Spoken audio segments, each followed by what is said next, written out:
Hey, welcome. My name is Zach Arrett, and I am the Education Manager for United World Wrestling, and I'd like to welcome everybody to today's webinar. The topic today is going to be on identifying key factors and introducing new skills. And I really believe that this is a webinar that will benefit really any level of coach, because at the heart of coaching, these are things that we're going to be doing on nearly an everyday basis. You know, our ability to be able to analyze technique, break it down into key points, and then being able to teach it to our wrestlers is something that I think every coach uses their entire career. So I think that there's a lot of benefit, and I think it's really for any level of coach that we'll be seeing here. So these are some things we'll be looking at today.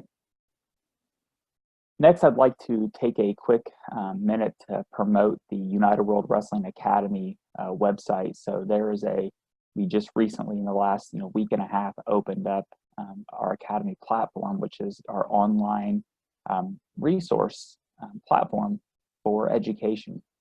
And so there is education for coaches, for referees, there's resources for athletes. Our goal hopefully is to be able to continue to add more and more to this over time. So right now we currently have a few courses I would highly recommend. Number one is the Ready to Wrestle, which is kind of goes through the history of wrestling and where it came from and how it got to where we're at today. Then there's an online rules test, which I think is also great for coaches, because I think that it provides you with a good foundation of the rules. It doesn't get into super difficult situations, but kind of outlines the main points. And then there's also our first course for coaching, the Introduction to Coaching and Safety, which many of the webinars we've been doing right now are related directly to that course. So I would encourage you to take an opportunity to go through that course. I can tell you that we do hope in the next few months we'll be adding multiple courses. There's one that's already listed up there as the company is getting it developed as we go, in terms of not so much the content, but getting it developed to be able to be on the web. So we're excited about the platform and certainly the future of it. And I would encourage all of you to go log in, become a member, and join and see what resources are available. And I'll show you actually a couple of resources that are on there today as part of this webinar. The first thing I'd like to take a look at is this quote. I really like this, and I think this really sums up a lot of what we're going to be talking about today. Less is more. Keeping it simple takes time and effort. A lot of times, how many times have you been to a practice where a coach goes and starts explaining the technique and goes on and on and on and hits so many different points that by the time you get done, like, you can't remember exactly what the first key point was that you needed to do in the action. And I think that that's an important point when we start thinking about that, is if you give them too much, like, that's not better. As it says here, less is more. Now, that process of narrowing it down and identifying that part is not a simple process, just deciding, okay, I'll just pick these couple of things.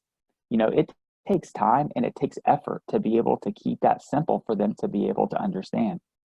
I once heard that if you can't explain something, concise enough, like it has to be very quickly, like you can get your point across quickly. If you can't do that, then maybe you don't know it as well as you should.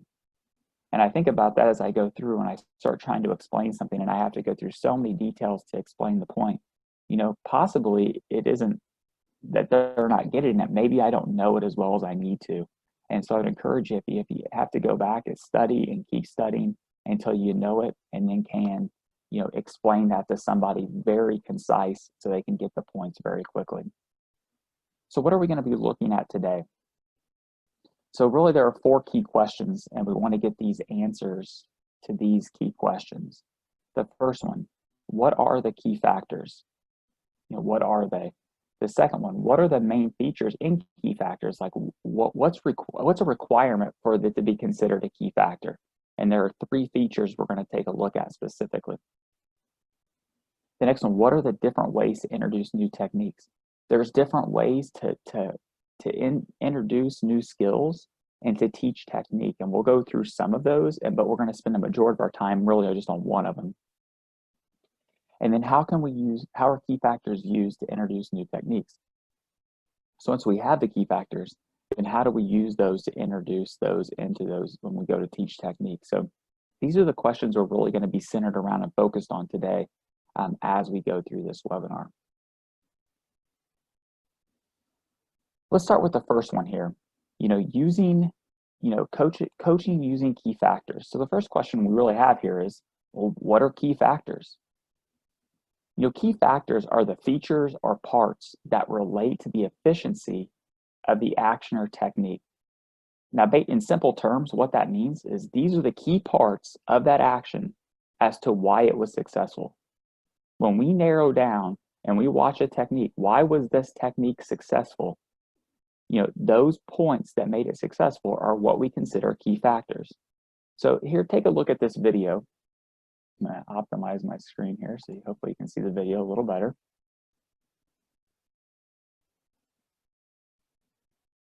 So you can watch here just some examples here as they finish that technique. So notice here in this situation, the hips and the head change levels at the same time. So the head didn't drop, before the hips did. They both went together. So that made that action successful. Changing levels to pull the opponent down and get under them. So changing levels, again, one of our 7 basic wrestling skills that wrestlers need to know. Here we go for those that teach a duck under. An excellent situation here where the head has to come back up and recover itself very quickly. Another good example here, stepping into what we call a high dive, into a body lock, and notice how the wrestler keeps his face up the entire time. Same thing in this situation. She does a leg attack and her head stays up and face stays up for her to be able to keep driving and continue to move forward. So these are just some examples, quick examples of, what key factors are. And so the next question that comes up, okay, is, well, where do we see them? Well, typically we see these when we see successful techniques happen. But really the reality is when we start, when we look at them, we see those, but where are we going to see these? Where are we going to pick these out from? And honestly, where we're going to find this is through video. Most of the time when we're evaluating video or analyzing video, we're going to see those techniques done. And what makes it nice is we can review it, watch it again, review it, watch it again, and keep going until we can figure out all the key parts that make it up and make it successful. So, we're going to see these often, in matches with successful techniques, and then we're also going to see it when we analyze video. The next question that comes up is, well, what are the 3 main features of, or the 3 main features of key factors? Like, what does it take for it to be considered a key factor? So there's 3 things that we have to have. Number 1 is it has to be fact-based. And what I mean by fact-based is these key technical aspects of that move should be executed by different wrestlers. Like, it's just not that one person is doing, the action. It is, you can watch this action occur across many different individuals, and the same things, you're going to see the same key factors out of each technique. For example, we had that in the video. There was a duck under where the wrestler ducked his head and came back up.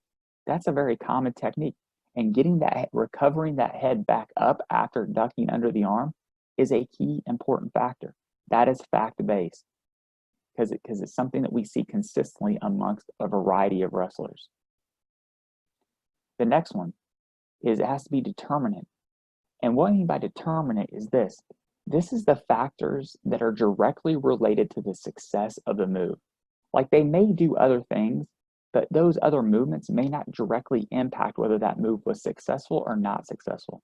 And so our key factors are, what are those things that require the action to be successful? And I think another part with this too is this can either be things that they do, or even can include things that they don't do. So maybe they don't want to do something, like it's normal to do this. Well, for it to be a key factor, maybe they don't want to do this. They have to do something else instead. So you can include, it can be things you do and don't do in that process, but it should be directly related to the success of that technique. And the last one here is transferable to training.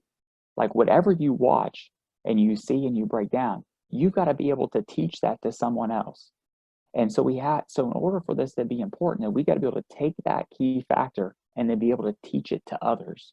So the transferable to training. So let's take a look at actually an example of this. So here is a video. You can watch this here. Again, I'll optimize my screen here. Hopefully the video plays a little better. So as we see this, we're going to see a snap down to a go behind. And so the key parts here of this, gets a little pressure, steps back, snaps down. You can see both wrestlers, one happening at the World Championships and another one happening at practice. And then they circle and attack that ankle and calf. Like that's a good example of transferable training. It was taught, like here's the action we see, and we're going to take the same techniques and then convert that into, what can we do it at practice?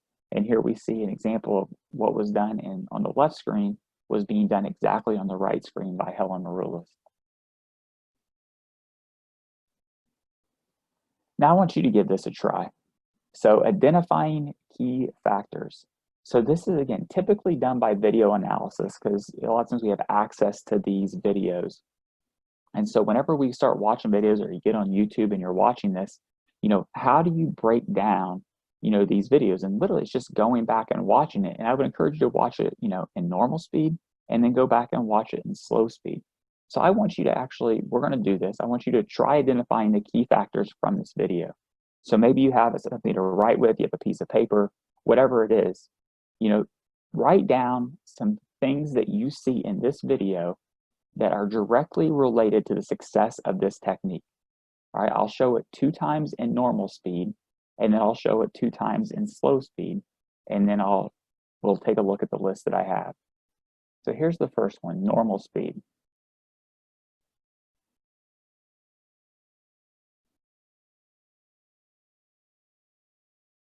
I see Jan's son from China is doing an arm throw here at the World Championships a couple of years ago. So let's watch it again. Nice action, gets 4 points out of it. Perfect, so that's normal speed. Now let's watch it again in slow speed. And again, as you do this, again, just maybe jot down 1 or 2 things that you see. I know it's going to be impossible to list everything because you really have to go back through the video, time and time and time again, just to study each step along the way. But try to find 1 or 2 things that you can pick out that were directly related to the success of this technique. So here's the slow speed.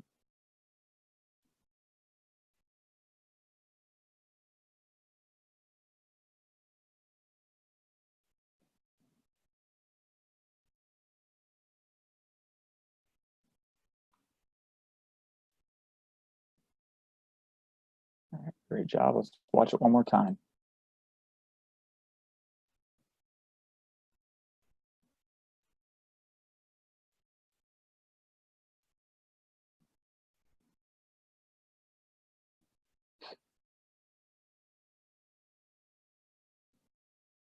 Excellent. Now, here's a list that I came up with, just kind of like a quick list. Like if you're watching this, what are some things that you see, or how would you teach this to someone else? Because that's really the key part of this is as you're watching this technique and you're seeing what she's doing, the question then is, how can I take this and then what can I say to teach this to someone else? Because that's ultimately what we do often, as coaches, we're studying film and looking for different ways that wrestlers do technique, and then how can we implement that into what we do as a coach? So I think that that's a critical aspect of coaching is being able to identify key factors. So here's a quick list that I came up with, from what she had, and I was able to watch this obviously multiple times here, but she started with a grip inside the arm. In this process, she would pull the arm down and then rotate the other arm under. She would rotate and pivot down to both knees, and at the same time, she would pull that arm down. So she did like a back step, but she would pivot and drop to her knees in that process. As soon as she pulled that arm down, as she did, she popped her hips up, and then she kept the arm and circled to the hips. So these are some of the key factors that directly related to the success of this. if you have that, if you look down at the bottom, how many of you had, at least one of these things down? If you have, you can go down to your bottom of your screen. There's a little hand motion that raises your hand. So if you did, indicate here with a quick raise of hands. Great, Oscar. Excellent. I think that, when we start looking at this is a skill that takes a little bit of time. Certainly you watch it over and over again as you go. Now, what I want to go to next is here's the same action. The same wrestler, she was at the United World Wrestling office, and they had an athlete meeting, and she was there, and we recorded techniques, and these are some of the videos. This video that you see on the screen right now is some of the technique videos that we have online on the World Wrestling Academy, World Wrestling Academy platform. So we've got a variety of techniques, and this arm throw happens to be one of them. And so it just so happened that she was the one throwing the arm throw, and now here she is doing it again in a practice setting, and we break this down. So here was the exact same technique performed at the World Championships, and we broke this down into, the key factors here. So you can watch her hit the arm throw in this process. And again, notice it looks a little different because it's in practice versus in a match. But here now we're going to break down into the key. So here she has a double inside tie when she starts. So she has an inside grip on the arm, just what we mentioned before. This time she's going to step between the feet in there. So she's taking a penetration step with that foot. She's going to rotate that arm underneath, just what we saw in that last one. Same action. She's pulling the arm down, and as she pulls the arm down, she's rotating down to both knees, just like she did in the last action. And then she's popping her hips, and that's that pulling that arm down and raising her back. That raising that back and popping those hips is what takes her over. And then she's going to keep that arm tight until the action is completed. In this case, the last move, she had to circle around to because the wrestler was still wrestling. So this sort of highlights the summary of the key points. And we have a number of these videos on the United World Wrestling platform for you to be able to go and look at if you're just looking for a way to learn new techniques or look at some of the 7 basic skills of wrestling. But here's an example of we saw this technique and we just saw it performed by her in a live match. Now, the one thing, as I mentioned earlier, from training to competition, keep in mind that you're going to see some variations in the actions. It's going to still contain many of the key points that we saw, but there might be subtle differences because, the athlete that's wrestling is going to react a little bit differently in the process. But what makes that action successful a lot of times are those exact points that we just mentioned and we just saw in both sets of videos. Now, this goes to the next part. Once we've identified the key factors, well, what do we do with those? Well, now we got to teach them. We've narrowed down, here's what these techniques are, here's what makes them successful. Now, let's go introduce these skills and teach these skills to others. So here's our next part, introducing new skills. And here are some important questions that you need to consider when you're introducing new skills. First one, what type of approach will you use? Because there's more than one way to teach technique and introduce it. So we'll go through some examples of these. Really, we're going to focus on one, though, as we progress through the webinar. How many details or key factors of the technique will be explained? Are you going to cover every key factor, or will you narrow it down? And then the third question is, how much time is the explanation? Like, how much time do we take explaining the technique versus allowing them to drill it? So we're going to talk a little bit about the teaching to practicing ratio, that time ratio. So let's look next at ways to introduce new skills. So I'm going to go through 5 ways that we can introduce new skills. The first one is identifying key factors. This is something we're going to spend a little bit more time on, but and this really involves kind of encompassing a number of things. But I'm just listing it and calling it as this. But what this is where the coach will begin with a demonstration and then point out the key factors while showing the technique. So they're identifying the key factors and demonstrating it throughout that process. So that's the first way that we can do this. The second way we have is by demonstration only. Demonstration only is exactly what it sounds like. This is when a coach will go out, will demonstrate the technique, and then have the athletes go out and practice it. This is a good time. This is actually a good thing to use when you just want them to start working on trying to figure out the technique themselves. You just show it and allow them to go drill it, because then they have to start processing, like, what part are they going to do? And they may do something a little bit different than what you did, but still have a successful result. So sometimes not going through every single point it allows them to freely think for themselves in this process.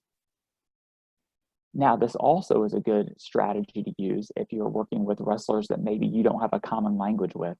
Like, I'm working with somebody who doesn't speak English and I don't know their language, then I can just demonstrate the action, and then allow them to go practice it. And then we can keep teaching through demonstration.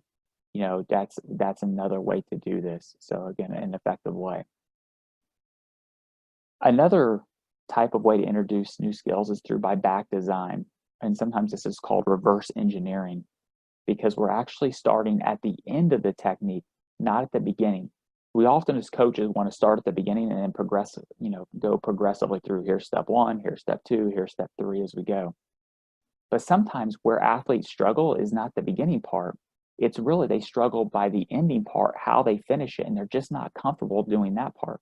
So sometimes you start at the end of it, you get them comfortable with that aspect, and then you work backwards step by step until you build the whole skill together, the whole technique together. So you don't have to always work from front to back. Sometimes you can work back and then work all the way back up to the forward part of this. So again, there's another way to introduce technique is by building those different parts, at different times. Another one that's a little bit more advanced method of teaching technique is doing this through situational wrestling. So this is a part where the wrestlers will start in a specific wrestling situation. Maybe you'll start with some sort of leg attack or a position with a leg, and then you'll have them wrestle live in that position. So you'll allow them to do a few live wrestling goes, and then you'll stop and you'll teach the technique after they've done a few goes. So then you'll be looking at specifically technique that will improve that situation. Because as you start working with more advanced wrestlers, it's such an important process of learning how to win positions. And so you can put them in those positions, let them wrestle it, stop, teach them the technique that it takes to win that position, and then allow them to go drill it and then wrestle it again. So you're incorporating that technique into live situational wrestling. The last one here is looking at sparring. And sparring, again, is also a more advanced method of teaching technique, because this is where the wrestlers will begin to just kind of lightly wrestle, and they'll start giving each other live looks. We often refer to this as, I want live look finishes. I want your look that the defensive wrestler needs to give them a look is exactly what they would see during the course of a match. It doesn't have to be full speed, but they're lightly wrestling, giving the exact looks they should. And what this allows the wrestler to learn and experiment technique in a realistic setting. And again, this is more advanced because the wrestler has to do a lot of the processing of, did this work and did this not work? And in this process, the coach can stop them, teach a technique or teach an area, and then allow them to get back to sparring again. So this is a more advanced method, something I wouldn't recommend doing, with beginning wrestlers, and younger age wrestlers. This is something you would spend as they get into that older teenage and then get into that senior level process where they've already got a good foundation and you're just adding little parts to that. So these are the different ways in which we can introduce new skills, and really can kind of incorporate a lot of these, intermix them as well. So kind of a hybrid model would also work. Now let's take a look at the next part here. I'm going to ask you 3 questions. So we're going to do a quick poll question here afterwards with these 3 questions. So I'm going to show this to you, and I'll try to turn up the volume a little bit here so this is a little bit louder, hopefully for you to hear. But the coach is going to go through and teach a technique. So what I'm looking for are 3 questions. Number 1, what strategy did he use in this process? Number 2, how many key factors did he include?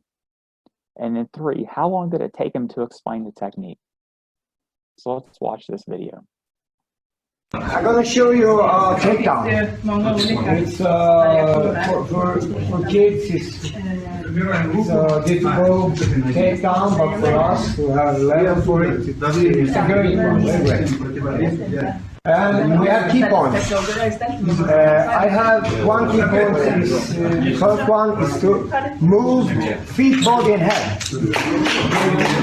Yeah, you understand this is complicated. Feet, body, and head. The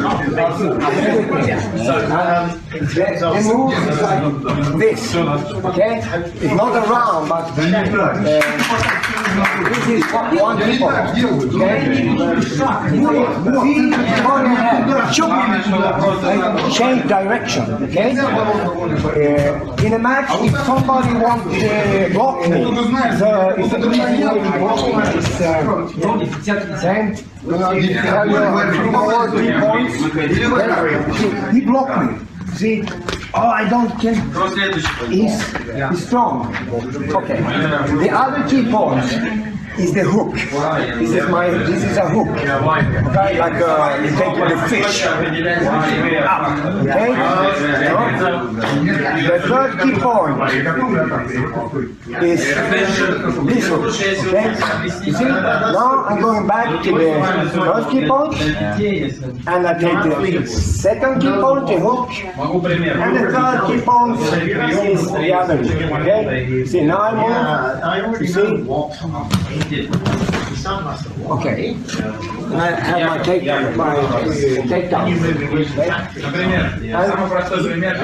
The more he presses me, the easier it is to take down.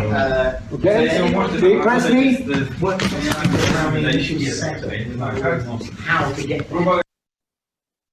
All right, so here's the coach introducing the technique. And so now the question we have is, what strategy did he use? How many key factors did he include? And how long did it take him to introduce the technique? So I'll give you a minute here to go through. So which of these strategies did he use?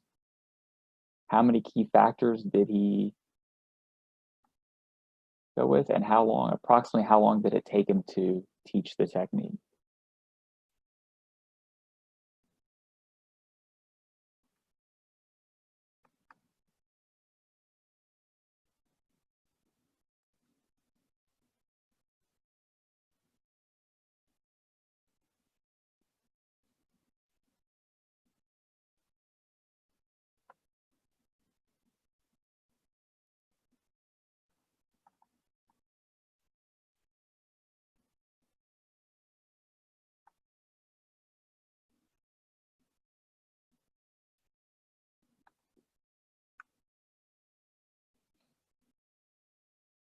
All right, another 10 seconds here, and we'll stop and share the results.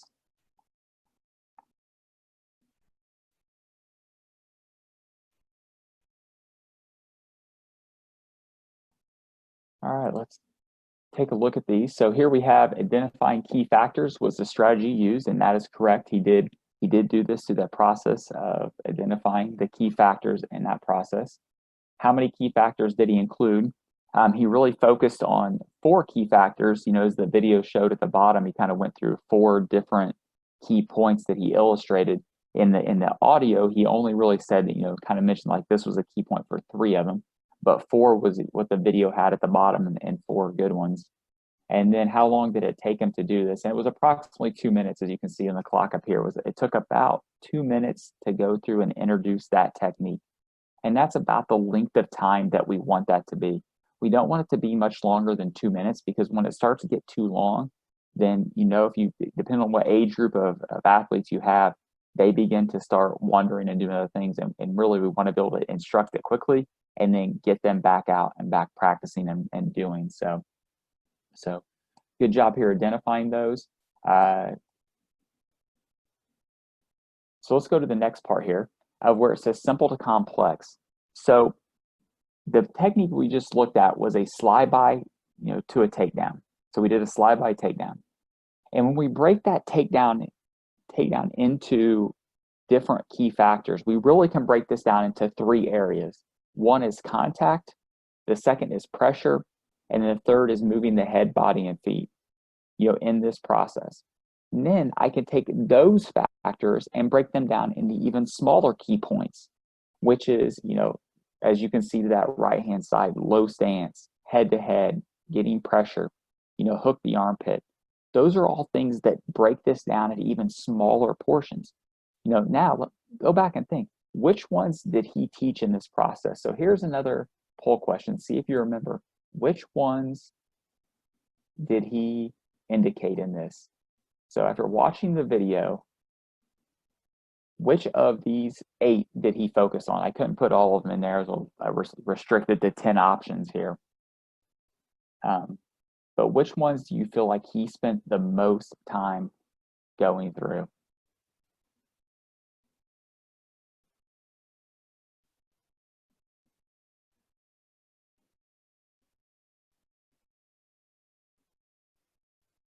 And you can select more than one of these as well. Certainly all of these factors are important, but he didn't show every factor. He didn't talk about every one of these and make a point of emphasis about it. When we're talking about key factors and teaching with key factors, we're looking at the ones in which they put emphasis on when they were instructing the participants. And that's what we're looking for. Certainly all of these are important for this move to be successful, but which ones did he focus on in this process? So another few seconds here and we'll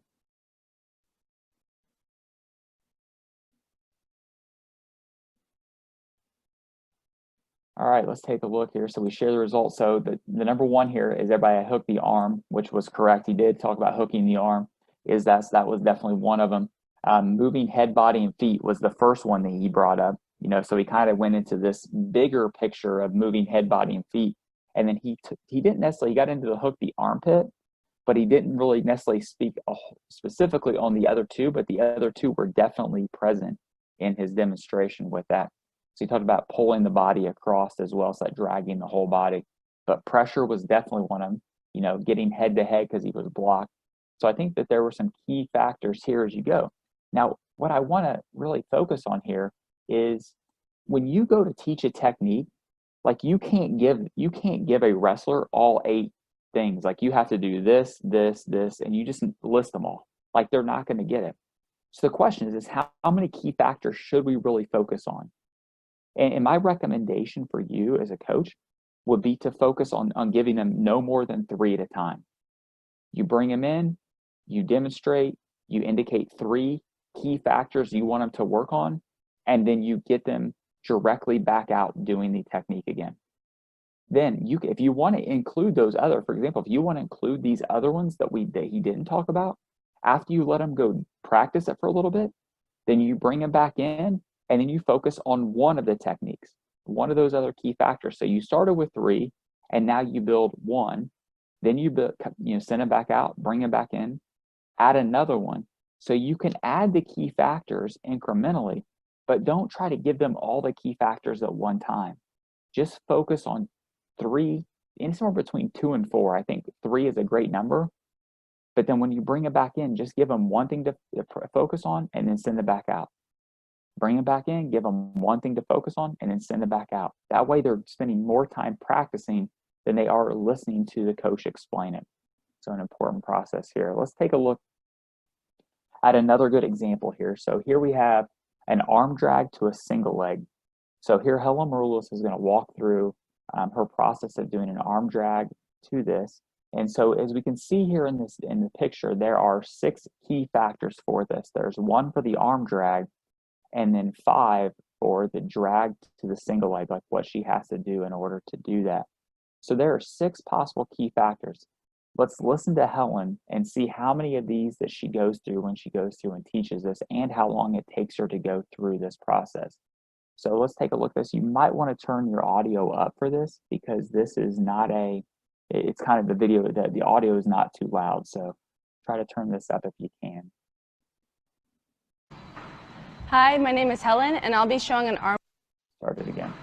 Hi, my name is Helen, and I'll be showing an arm drag to a single leg today. This is a very effective move. This is what it looks like from start to finish. To get into this position, I first want to grab her wrist, and I'm passing it off to this arm. At the same time, once this is secured, I'm letting this go and reaching for this leg.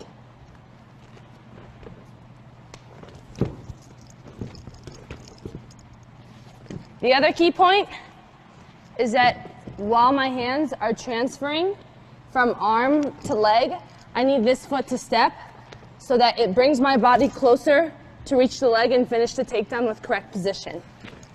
So I'm grabbing the wrist, I'm passing it off to my left arm. Once I secure it, I'm letting go, stepping, reaching for this leg, and then I can let go and secure my single.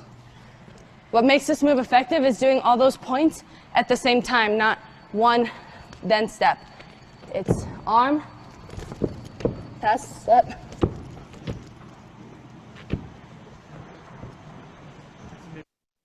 All right, so just a great example there of watching Helen go through and teach this. And she did it with a minimum number of key factors. She didn't go through every single step that took. She went through the 3 things that she thought was the most important and what had to be done all at the same time.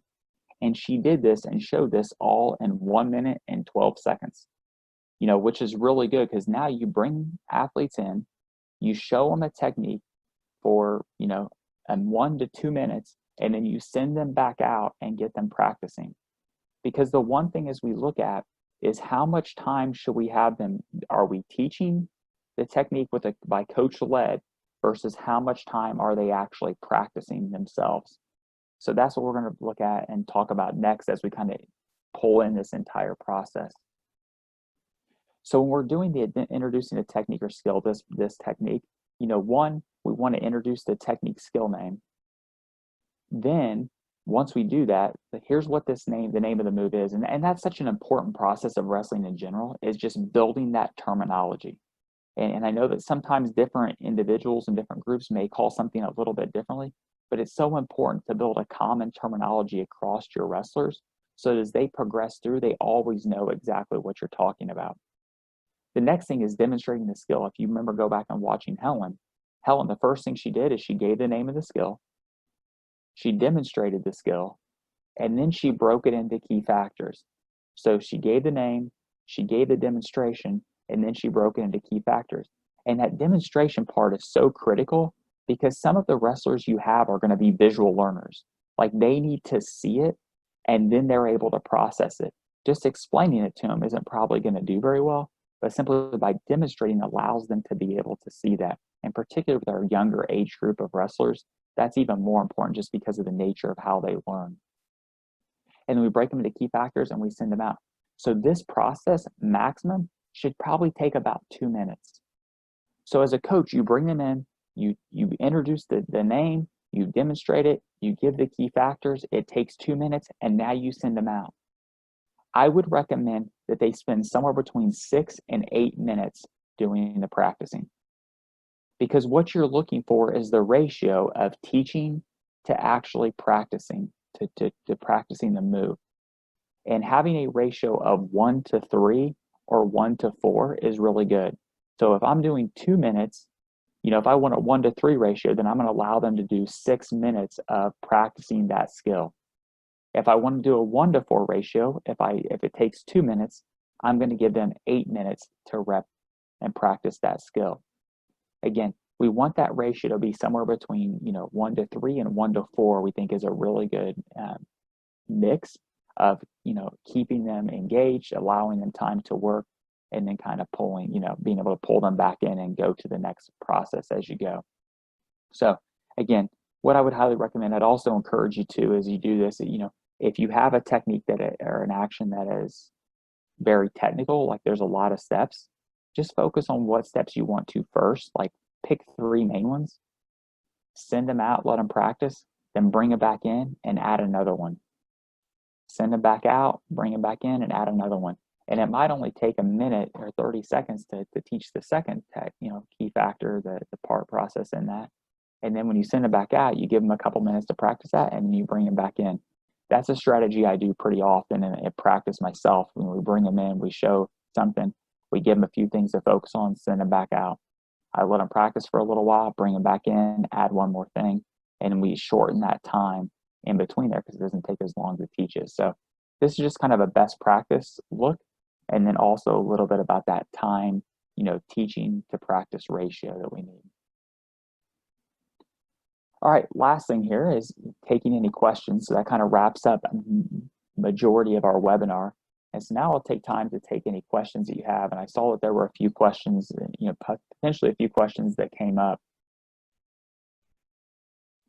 in this. So how can I see these presentations after this webinar? So if you go to the United World Wrestling, if you go to the United World Wrestling website, there is a link to a webinar page. And if you go to the webinar page, you can see a list of every webinar that we have done in the last 2 months. And you can go and watch any of these as often as you want to. What I would tell you to do is as you go through and you find the one you want, you can watch it. The one that we're doing right now probably will not be up until Monday of next week because we typically, over the weekend, get those uploaded into YouTube and then linked onto the United World Wrestling webpage. So please feel free to go and take a look at those. The next one, how can a coach identify key factors of newcomers? Well, I think the one thing when we're doing this is when you talk about identifying key factors, you're not necessarily identifying key factors of your new wrestlers. You're identifying the key factors of the techniques that are typically performed by your more experienced wrestlers or ones that you've seen. And then you go through and you identify that process because that's what you're going to teach to the newcomers. So when we talk about identifying key factors, it's not for the wrestlers that you have. It's identifying techniques. Like if I want to, I go and I find video of wrestlers that are online and I'll watch technique. And then I'll go through and figure out what are the key factors that make that technique successful. And so that is, one of those parts that I would recommend you doing, but then you're going to teach that to your newcomers. Another question. After breaking down the skill into key factors, would you do some questioning to verify comprehension? So Oscar, it's a great question. I think comprehension is extremely important, and that's going to be in our next webinar. We're going to look at that process of asking questions and getting comprehension. At first, after I teach it, I would get them out and let them demonstrate and practice the skill. And then as you do that, you bring them back in. I would spend the comprehension time at the end of the process, not after you taught it, because what happens is if you go through and you take 2 minutes to teach the skill, then if you start asking them questions for comprehension, then what happens is that starts prolonging that, and then it ends up taking a really long time, 5 minutes, to get through something, and by that time you're starting to lose athletes. So my recommendation would be is certainly, I think, questioning and verifying their comprehension, but let them practice it first. You'll have a good idea if they understand it, and then when you bring them back in, you can then ask them those questions of what did it take to be, what was it to be successful? What was it that you did that worked, and you allow them to give you those key factors right back to you. But I would have them practice it first before bringing that in, before going through that questioning process. Can I provide the link on the screen? Let me see if I can do something else here. Like literally for the link for the webinars, you just go to the United World Wrestling webpage. So let me bring this up and I'll pull this over here, and then I'm going to share my screen again so you can see this. So here's the United World Wrestling webpage. So you just go to unitedworldwrestling.org, and then there's a link right there that says webinars. And you click the webinar, and here's a list of every webinar that we've done, who has done it, what the topic is, and then what language it's in. So you can go here and click on any of these plays, and you're going to be able to have access to this webinar. The webinar that we're doing currently right now on the 16th of July. So here's this one. This one is not up. Right now, these are links to if you go to the ones that haven't happened yet, these are just links to the Zoom process. So if you want to go watch the video, click and log in, you you're able to do that. And we also have the rest of the webinars and what we're going to be looking at over the course of the next few weeks are also up here and scheduled. So you can see a schedule of the webinars along with past ones.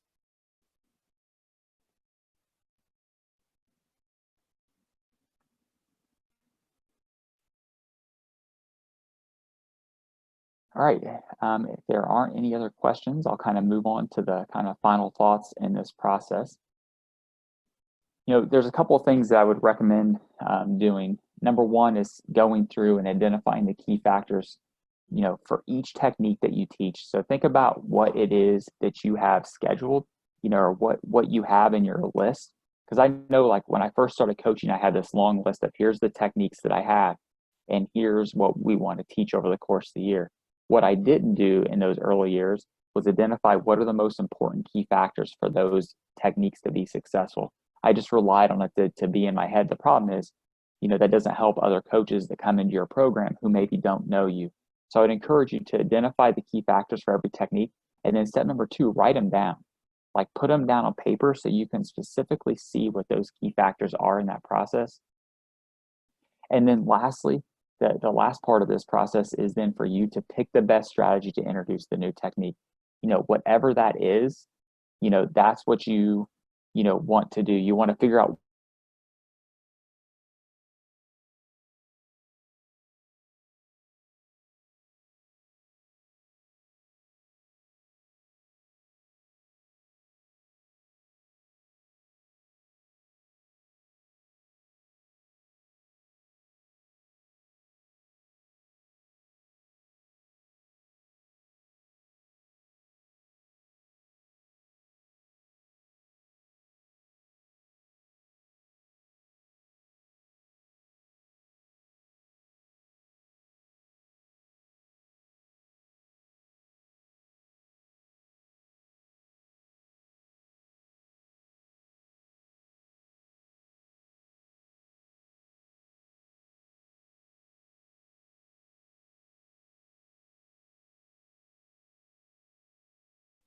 sorry, a little technical difficulty. Somehow I must have got disconnected, so I'm not sure how long I was gone or which part, but certainly like to thank everybody for being here today.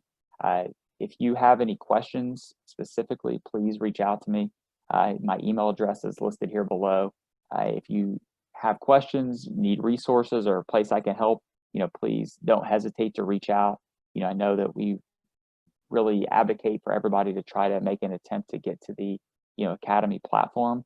We want this to be an educational resource for you, so hopefully you'll have an opportunity to get logged in and do that. But if you have anything or need anything, please feel free to reach out to me via my email address there. So again, thank you all for being here today. I certainly appreciate the opportunity to be here with you. Look forward to you.